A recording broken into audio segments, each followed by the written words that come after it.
20 years ago today, the Arizona Diamondbacks, a franchise in its fourth year of existence, took a 2-0 lead on the infamous New York Yankees in the 2001 World Series.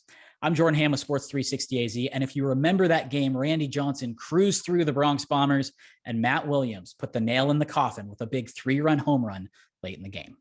So what's it like when your dad is a World Series hero? Well, let's talk to Jake Williams, Matt's son, a former 10-year-old and current Arizona Diamondbacks scout, about the time his pops put away Game 2 for the Diamondbacks.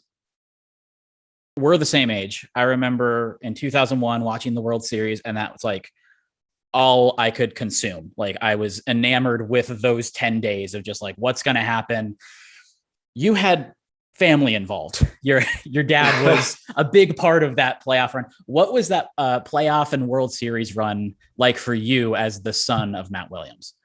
Well, I mean, as a kid, you know, it was, I grew up going to the ballpark. So I didn't look at the game the same, I think, as most fans. You know, it was dad's work and it was fun and I understood it was a game, but that playoff run in particular, I think really illustrated, you know, how important the game is to my family, you know, not to mention everyone else involved there, but to have it happen so rapidly and with that group of guys, it was, I mean, it's definitely one of the fondest memories I have, you know, looking back on my life in the game. I was kind of born into it. So I'd like to say I've been in it for 30 years, but that's, you know, maybe a bit of an exaggeration. Mm-hmm.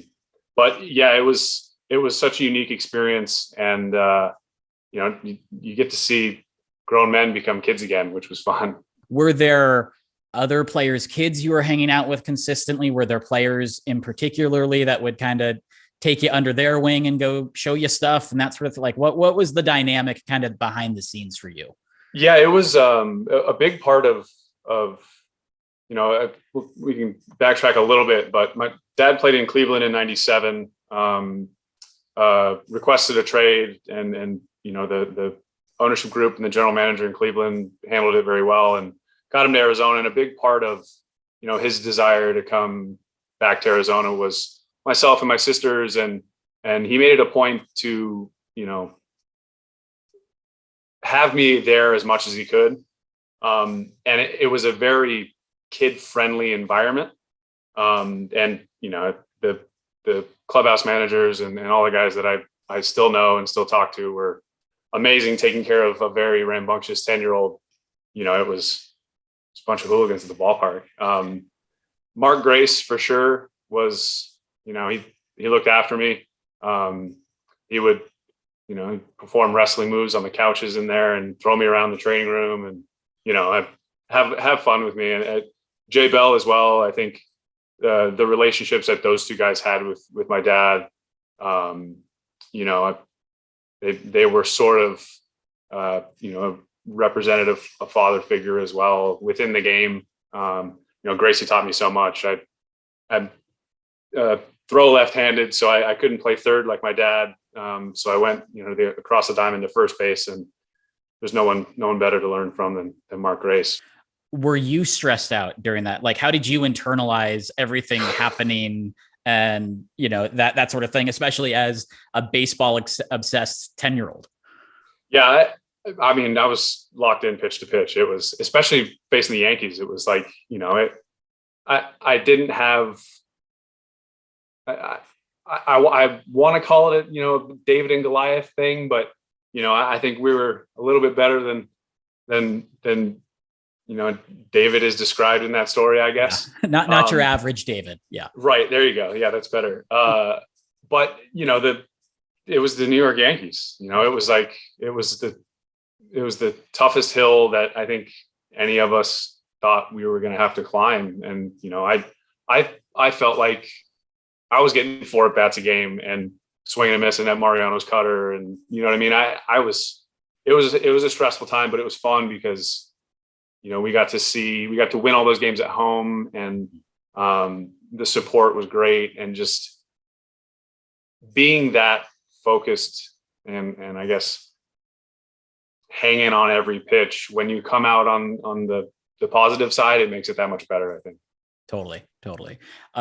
So let's focus in on game 2. Kind of what's your setting? How are you watching this game? Where, if you're at the stadium, where are your seats? That sort of thing. So there's underneath where the players go enter the clubhouse. There's a little room, the family room for players' wives and kids, and it's more for younger children that maybe need to be watched or something, or fed or whatever.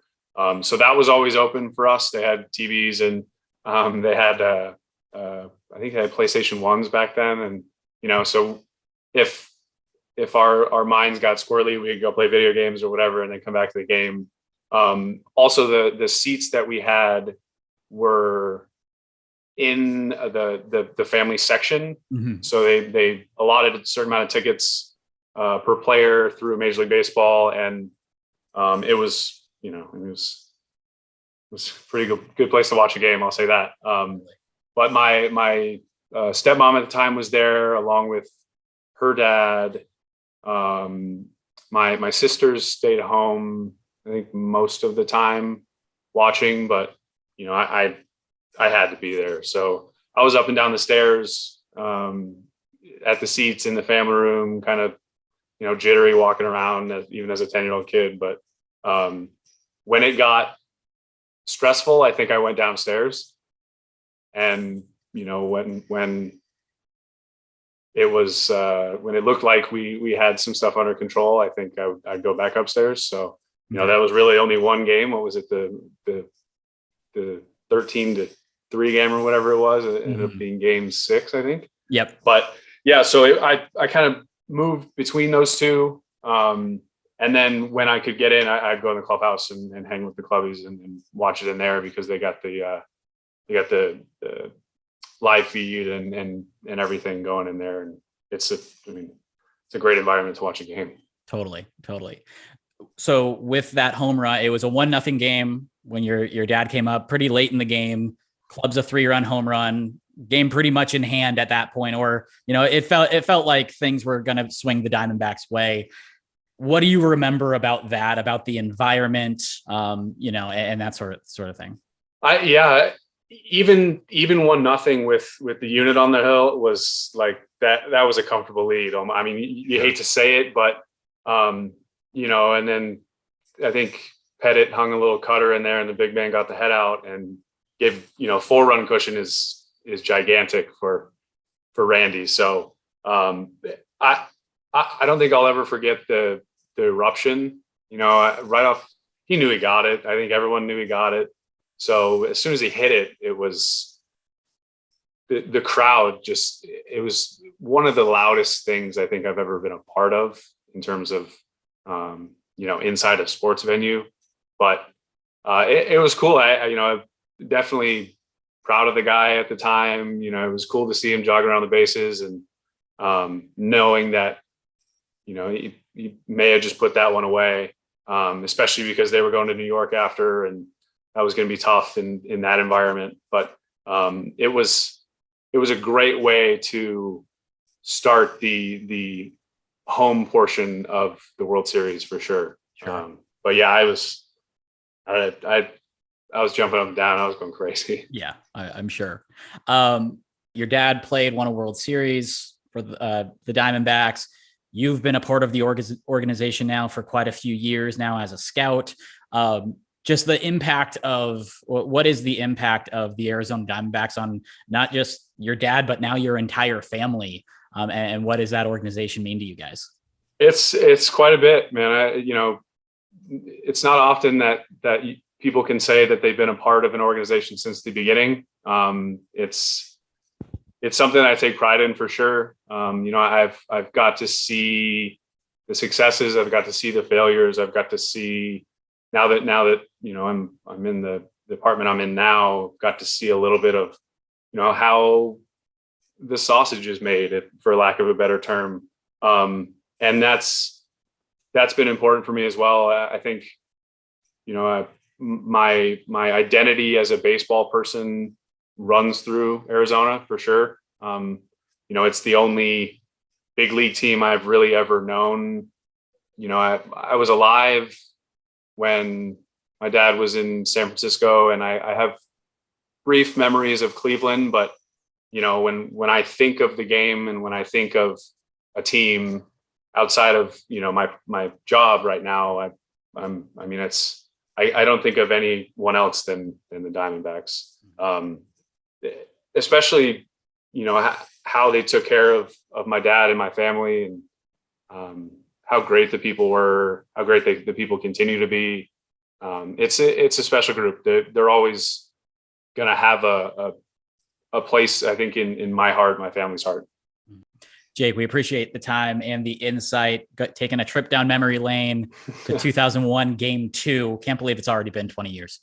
Crazy. Yeah, I appreciate the trip. Memory lane's always fun.